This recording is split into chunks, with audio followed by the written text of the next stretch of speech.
Well, you don't keep the governor of the great state of North Dakota waiting. Governor Doug Burgum is good enough to come on with us. Let's visit with him. Governor Burgum, good to have you coming down the road with us. Joel, always good to be with you, and Merry Christmas to you and all your listeners, all your viewers. Yep, Merry Christmas to you too. That job you have, are you going to get any time with your family? I mean, you took a job where you're getting pulled at 100 different directions. Well, I certainly am going to take some time off right around the Christmas Day and Christmas Eve, and I'm all fortunate that everybody in our family and Catherine's family, everybody's healthy, going to get a chance to see our three kids, and not all at the same time and not in the same place, but I'm going to connect with all of them over the holidays. You know, when you ran for governor, you run on an agenda to modernize, to use the ability that you had to understand what was going on in technology and to bring a different level of what North Dakota can be and what it can do with what you had at Microsoft and what you had at Great Plains before that. You never ran thinking, man, I'm going to have to deal with a pandemic. I'm going to have to deal with coronavirus. I mean, talk about being thrown a curve. When you take a look at the end of the year like this, it has to leave you, the time commitment alone, it has to leave you shaking your head. Well, yeah, and it's not just the pandemic. It was also when we signed up. I mean, nobody saw the Dakota Access Pipeline protests coming. We've had two incredible droughts. We've had floods.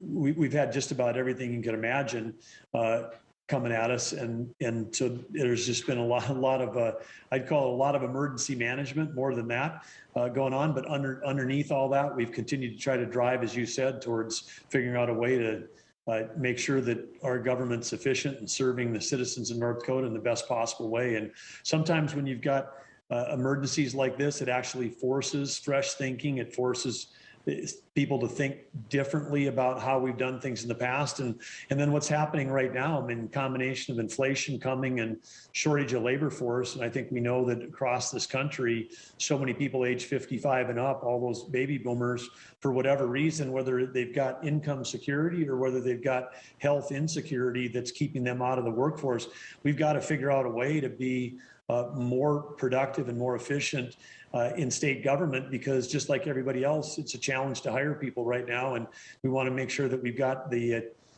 tools and the systems to keep serving everybody in the state well. And I've complimented you many times on how you dealt with the Dakota Access Pipeline. I was there a number of times for the protest. I saw that you got in your rig, you went down, you treated, the nation with respect. You sat down, you gave them all the time they wanted, and you put the fire out. And so I think that you got off to a great start because of that. I do want to talk to you a little bit, though, about the benefits. And nobody takes a look at that. It's sad because we lose life and it affects our lives and what we can do. But, financially, some of the things that happened during this COVID crisis. I mean, look at the price of soybeans. And you and I both know that if the price of gas goes up, we call that inflation. I get it. But that means the price of barrel of oil and the price of corn is going to go up. And so, kind of behind the scenes there a little bit, don't you feel, unfortunately, because of the pandemic, you can point to some things that help North Dakota's economy? Well, for better or worse, North Dakota still is really driven by large commodities, which typically we don't have ability to control the price of those on the global markets. And whether it's soybeans, now corn, wheat, or the barrel of oil, those prices we don't control. So we do get hit with these swings. It's one of the reasons why we've really, built up the state's savings accounts, because we got to have these buffers for when we have the commodity price swings. We've got those rebuilt back up from zero to the healthiest levels they've ever been. But the other thing, of course, we're doing, as you know, Joel, and we've had some great successes this year, is we've got to add value to that barrel of oil, add value to that natural gas, add value to the soybeans, add value to the corn. And some of the big announcements we've made this year, whether it's the new, ADM plant in Jamestown, soybean crush plant, which our states needed, the corn wet milling plant in Grand Forks, $750 million project, and then the announcements that have come out west on value-added energy, whether it's on, gas to liquids plants that'll be doing aviation fuel, or this, the combination of ag plus energy, that, the ADM soybean crush plant, all the oil that they're going to produce, that's an oil-driven market now, not a soybean meal market. That oil is going to be on a train west to Dickinson, going through a refinery, turning into green diesel, sold at a premium into California. I mean, so there's places where we can really tie up the energy and the ag working together for value add in a way that's going to really help insulate us from commodity price swings. But as you say, right now, when prices are up, generally that's good for North Dakota economy. It can be tough for people that are commuting when the price of gas at the pump goes up, but net, we're a state that probably benefits from those higher prices. In a little bit, we're going to get a chance to visit with the governor about his trip to Texas, to our southern border, and the Bismarck-based 957th engineering company. But Governor, when you take a step back and you look at North Dakota during this crisis, during this COVID crisis, the indicators, when I get a chance on my radio show and here on my TV show to talk to the health officials about our vaccination rate, it's not good. They're not happy. They think we could do better. How do we get better? Well, I mean, what can we do to convince these individuals that the best way to stay alive is to get vaccinated? Well, I think, Joel, that what we've encouraged people all along is to, talk to your trusted local doctor. I mean, that's the person that's got the best, most current information. So much of this has been, there's so much politics around the pandemic. It's hard to know where to get good information or not. But I think the thing we've always focused on is healthcare capacity and hospital capacity, ICU capacity. That's where lives. That's where lives are lost or lives are saved, and you can't say enough about the frontline healthcare workers that have been putting themselves out now for coming on 19, 20 months, working in supporting and saving lives. But if you take a look at ICU at any given day across the country or North Dakota, you could have 90% of the people in the ICU that are in there are unvaccinated. And that's probably the only piece of data people should need. Nobody's ever said vaccines are perfect. This is more like the flu shot.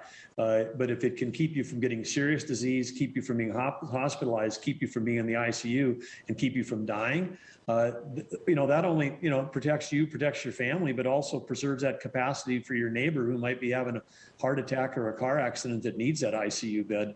And so I think that's the thing. North Dakotans in the end always seem to me to come around and focus on what's best for not just themselves, but their family, their community, and their neighbors. And I think with this next next wave that we're facing with Omicron, again, we encourage people talk to your doctor and do what you can to support those around you and help and just say a blessing this Christmas for those healthcare workers that are living it on the front line every day. It's real to them, and they've watched too many people die that wouldn't have had to have died during this time frame. Governor, I know you don't speak for, but you do have an opportunity to speak to those individuals that have let this get political when it comes to this. I was in Oaks recently, Governor Burgum, and in Oaks, the individual looked at me and said, well, it all depends on who you talk to when it comes to getting vaccinated. And I looked at him and I said, I've yet to find a doctor yet. There's certainly any credible doctor that doesn't tell me to get vaccinated, doesn't tell individuals. And they started rattling off things that they're fearful of if they get vaccinated. The vaccine has been around so long now that infertility, for example, isn't even an issue. People are having babies since they've been vaccinated. We look at how it's the startup of cancer. We know that's not true. We know that, that it goes so far as people to talk about the government putting tracking devices into you. We know that's not true, but how we can get past the politics of it, Governor. And you're a Republican, I'm a Democrat. And we're both vaccinated. We've both been boosted. So I'm not saying it's just strictly all of the Republican Party, but that conservative, that very conservative.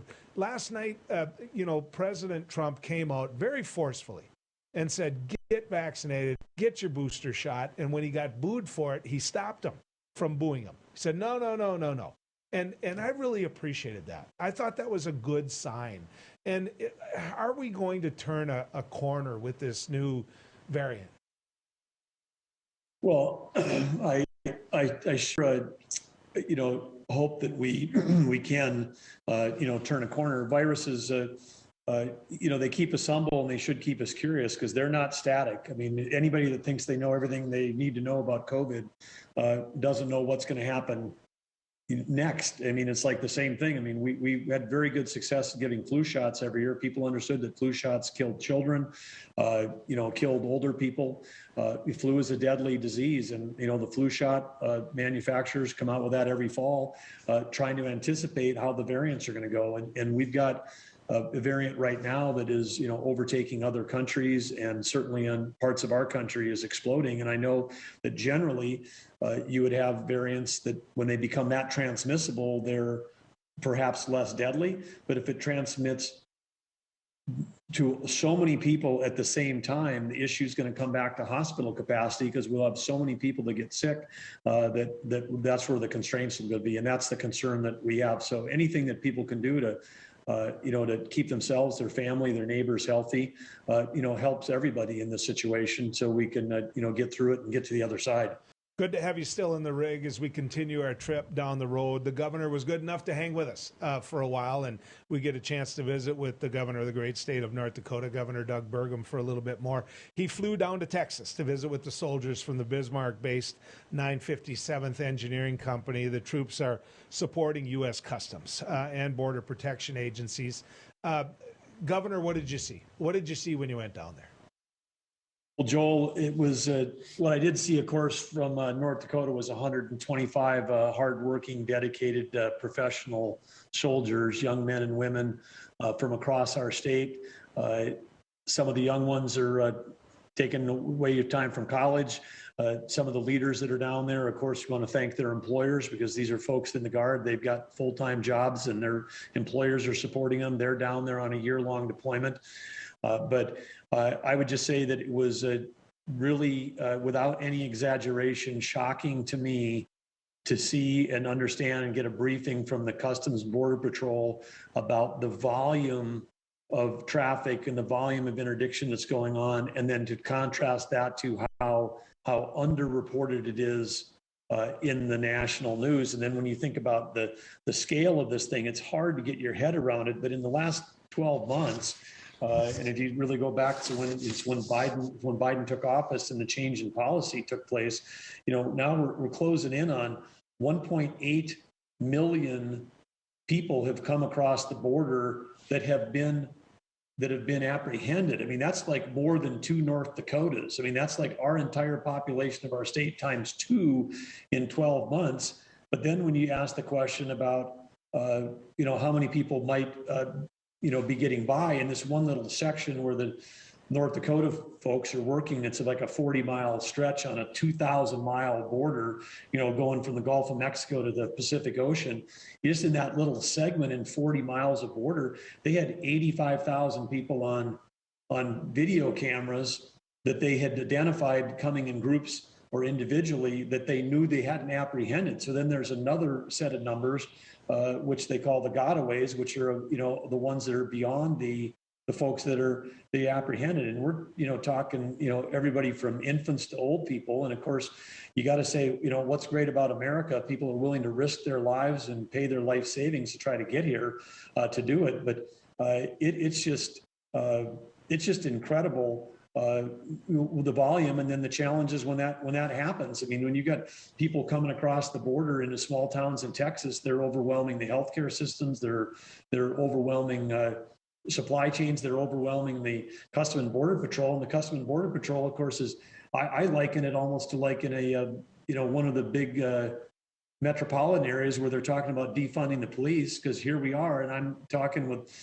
senior Customs and Border Patrol, and they've got hundreds of positions that are open and unfilled. They got old technology that they're using. I mean, you and I know, there's guys that I know that bow hunt in North Dakota that have better deer cameras than we've got in some of the security down there on, that we could be deploying to try to help out with the shortage. And so then our 125 North Dakota soldiers are down there. They're not all, they're working 3 shifts. So say 40 of them are working an 8-hour shift. In the 2 months they've been there, the North Dakotans have been involved in 30,000 apprehensions just in that little sector in 2 months. And so this is again, just the scope and the scale of it is really, really daunting.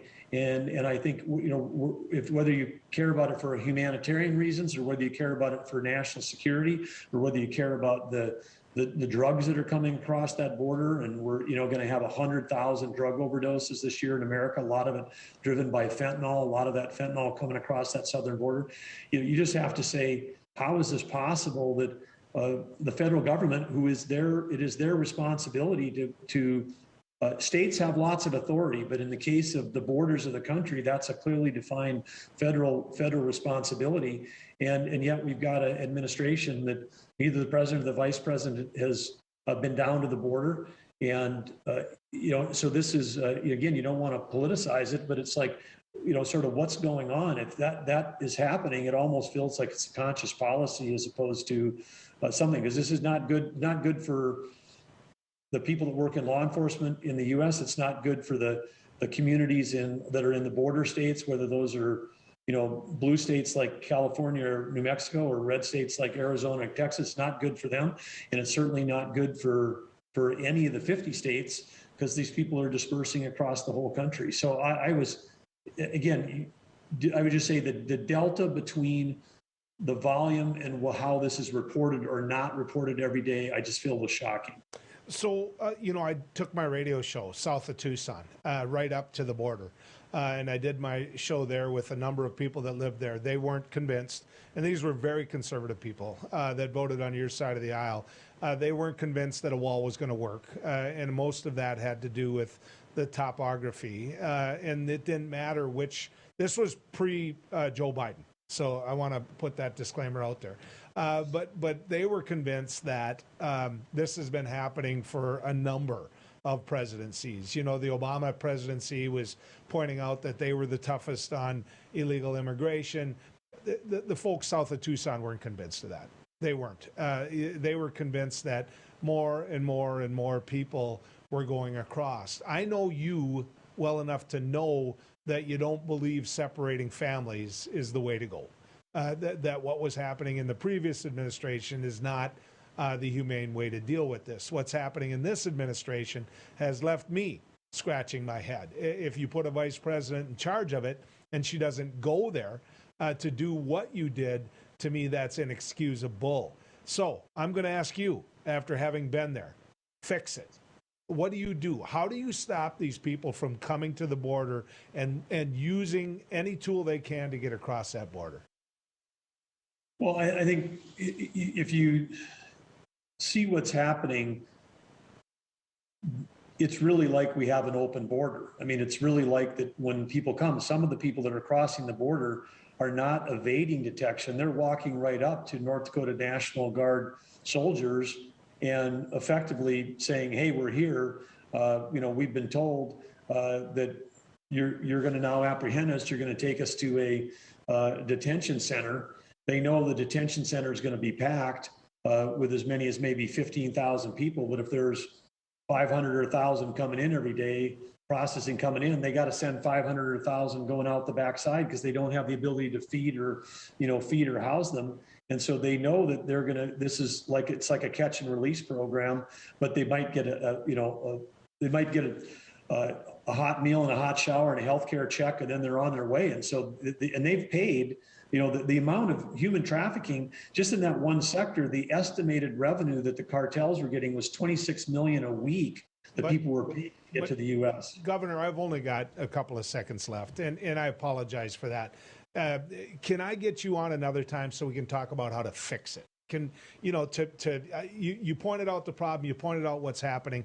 Let's talk about long-term how you fix something like this, if we could. Happy to come back, Joel. And again, appreciate you having me on, and Merry Christmas, and hope it's healthy, happy holidays for you and all your listeners. And Merry Christmas to you, Governor. Thank you for coming on.